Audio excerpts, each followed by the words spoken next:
इसकी जांच करवाई जाए।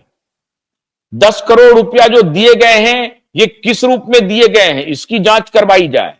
कैश पैसा का ट्रांसफर हुआ है या डिजिटली ट्रांसफर हुआ है या चेक से पेमेंट किया गया है, इसकी जांच की जाए। और अगर ये आरोप लगे हैं तो क्या ये आरोप झूठे हैं या सही है, इसकी जांच की जाए। और यह भी जांच की जाए कि यकाएक ममता कुलकर्णी, जिसे अदालत ने हैबिचुअल ऑफेंडर ऑलरेडी कहा हुआ है, वो ममता कुलकर्णी यकाएक सनातन और सन्यास का रास्ता क्यों लेने लगी, ये जांच का विषय है। और फिर मैं कह रहा हूं, मैंने उस दिन भी कहा था आपको कि वाइब नेटवर्क ने सवाल उठाया था कि यह बिल्कुल महज संयोग नहीं है, इसमें बहुत गहरी साजिश है।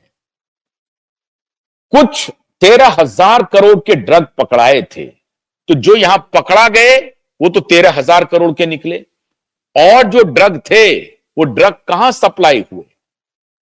और ये ठीक कुंभ के शुरू होने से मुश्किल से 15-20 दिन पहले ड्रगों की खेप पकड़ाई गई है। अब ये जो ड्रग पकड़ाए गए हैं, जहां 55 करोड़ लोग आने की बात हो रही है, क्या ये 55 करोड़ लोग निशाने पर थे इन ड्रग माफियाओं के? क्या करना चाहते थे ड्रग माफिया? कहां ले जाना चाहते थे ड्रग? क्या नाइट क्लब से अब इनका मन भर गया है? बड़े शहरों के पब से, बार एंड पब से इनका मन भर गया है? यूनिवर्सिटीज में सप्लाई कर रहे हैं, उनका मन भर गया है?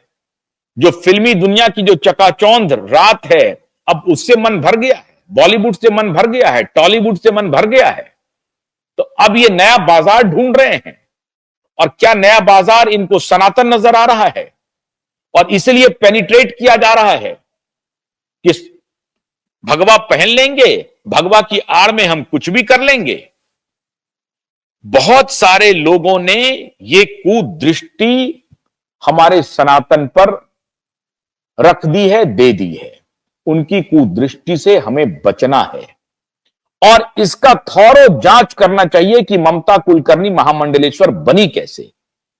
किसने किन्नर लक्ष्मी नारायण त्रिपाठी से ममता कुलकर्णी का संपर्क कराया? क्योंकि कहा जा रहा है कि लक्ष्मी नारायण त्रिपाठी ने बहुत ही पिवटल रोल प्ले किया है ममता कुलकर्णी को महामंडलेश्वर बनाने के लिए। इसलिए महामंडलेश्वर बनकर के आ गई और अलग अलग टेलीविजन चैनल पर इंटरव्यू देने लगी और मीडिया उनको चटकारे ले करके महिमा मंडित उनका करती रही। उनसे यह सवाल नहीं पूछा गया कि आप लक्ष्मी नारायण त्रिपाठी के संपर्क में कब आए, आपने यह क्यों निर्णय लिया कि आप किन्नर अखाड़े को ज्वाइन करेंगी। सन्यास के बहुत सारे रास्ते हो सकते हैं, आपने महाकुंभ को क्यों चुना? किसने आपको कहा? कोई तो होगा, वरना आप फिल्म एक्ट्रेस हैं, आपको इस बात की कहां जानकारी होगी। और बिल्कुल आप नेपथ्य में हैं, यकायक उदय हुआ है आपका। आप कहां थी, किसी को कोई खबर नहीं थी।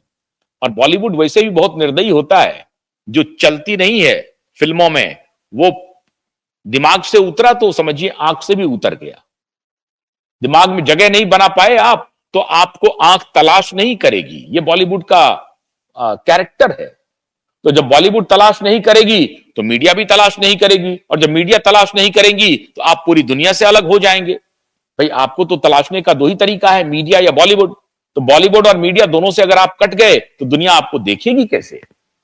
तो मैं ये जानना चाहता हूं कि एकाएक काल कोठरी से निकल करके सीधे संगम तट पर पहुंच गई आप, सीधे कुंभ पहुंच गई आप। ये ऐसा कैसे हो गया? इस बीच में कहीं कोई तारतम्य नहीं। इसका मतलब है कि किन्नर अखाड़े का कुछ ना कुछ संबंध बॉलीवुड से है। इसकी जांच होनी चाहिए। अखाड़े को बॉलीवुड में कौन पेनिट्रेट करवा रहा है? बॉलीवुड से उसका किस प्रकार का रिश्ता है जो ममता कुलकर्णी सीधे संन्यास लेने के लिए पहुंच गई? इसकी बहुत गहरी जांच होनी चाहिए।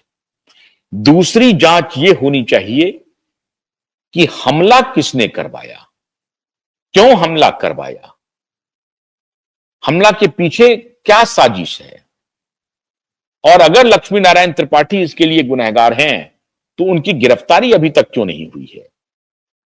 और अगर महामंडलेश्वर, जो कि अब नहीं है ममता कुलकर्णी, अगर ममता कुलकर्णी इस हमले के लिए कहीं ना कहीं इस कहानी में है, तो ममता कुलकर्णी से भी पूछताछ की जाए। ममता कुलकर्णी, लक्ष्मी नारायण त्रिपाठी, सखी हिमांगी गिरी, इन सबको एक बार पुलिस या सीआईडी या इंटेलिजेंस की कोई और एजेंसी, मैं नहीं कह रहा हूं कि सीबीआई करे जांच या एनआईए करे जांच, नारकोटिक्स डिपार्टमेंट जरूर जांच करे। नारकोटिक्स डिपार्टमेंट, उत्तर प्रदेश की पुलिस प्रशासन इसकी जांच करे कि ममता कुलकर्णी के महामंडलेश्वर बनने के पीछे की पूरी कहानी क्या है। और अगर जांच में यह पता चले कि नहीं नहीं बिल्कुल एक साधारण सा निर्णय था, आम निर्णय जिसको आप कहते हैं, एक आम आदमी का, एक आम इंसान का, एक महिला का, तो उन्होंने निर्णय लिया और पिछले कई सालों से वो संन्यास के रास्ते पर चल रही हैं, उस पर विचार विमर्श कर रही हैं, इसलिए उनसे वो ऐसा सोच रही थी तो वो संपर्क में थी। ये खाली तहकीकात एक बार सामने आ जाए, ये पता चल जाए, वरना ये खेल बेहद खतरनाक है जो खेला जा रहा है अपने देश के साथ और सनातन के साथ।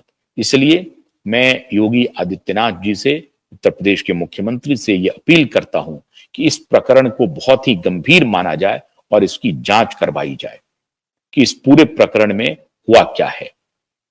अगर सही है सब कुछ तो बहुत अच्छी बात है, और अगर गलत है तो इसको गंभीरता से लेने की जरूरत है और गुनहगार को सजा मिलनी चाहिए। बहुत बहुत शुक्रिया। नमस्कार।